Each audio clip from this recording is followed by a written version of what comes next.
ఓబుళాపురం అనే గ్రామం. ఆ ఊరి చివర బంగ్లా ఉండేది. బంగ్లాలో అర్ధరాత్రి ఏవో శబ్దాలు వస్తూ ఉండేవి.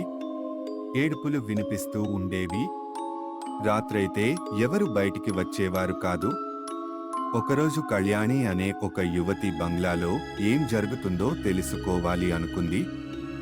ఒకరోజు రాత్రి ఊరు మొత్తం పడుకున్నాక ఇంట్లో నుంచి బయటికి వచ్చింది. వీధిలోకి వచ్చి చేరింది కళ్యాణి. ఊరంతా నిశ్శబ్దం. కళ్యాణి చెప్పులు చేతిలో పట్టుకుంది. మెల్లగా అడుగులో అడుగు వేస్తూ నడుస్తుంది. బంగ్లా ముందుకు చేరుకుంది. బంగ్లా గేట్ సగం తెరిచి ఉంది. అప్పుడే ఒక ఏడుపు వినిపించింది. కళ్యాణి గుడి వేగంగా కొట్టుకుంటుంది. బంగ్లా మీద ఎవరో వ్యక్తి నిలబడి ఉన్నారు.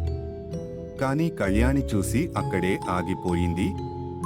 వెనుక నుంచి పెద్ద గాలి. ఆ గాలికి కళ్యాణి గేట్ లోపలికి తన ప్రమేయం లేకుండా లోపలికి వెళ్ళిపోయింది. అక్కడ ఒక గోడ మీద "నీ మరణం ఇక్కడే" అని ఉంది. అప్పుడు ఒక చిన్న పిల్ల గొంతు "అక్కరా" అని వినిపించింది. కళ్యాణి భయపడుతూ "ఎవరు" అని అడిగింది. "నేను అక్క, నీ చెల్లి కోమలి" అన్నది. "నాకు చెల్లెళ్ళు లేరు, నేను ఒక్కదానే ఉన్నాను" అన్నది కళ్యాణి. "లేదక్క, నేను నువ్వు కవల పిల్లలం. 2 ఆడపిల్లలు పుట్టారని నాన్న నన్ను చంపి ఇక్కడ పాతిపెట్టాడు" అని అన్నది కోమలి. ఆత్మ. కళ్యాణి నమ్మలేదు. ఇది ఆత్మ ఆడే నాటకం అనుకుంది. అక్కడ నుంచి కళ్యాణి తప్పించుకునే ప్రయత్నం చేసింది.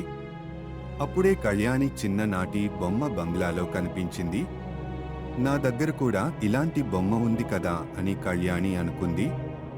అప్పుడు "నాన్న నీకు నాకు కొన్న ఒకే బొమ్మ. నేను ఈ బొమ్మని పట్టుకుని నిద్రపోతుంటే నాన్న నన్ను గొంతు నులిమి చంపాడు" అన్నది కోమలి ఆత్మ. ఈ లోపే బంగ్లాలో ఉన్న రాణి ఆత్మ పెద్దగా అరుస్తూ కళ్యాణి దగ్గరికి వచ్చింది.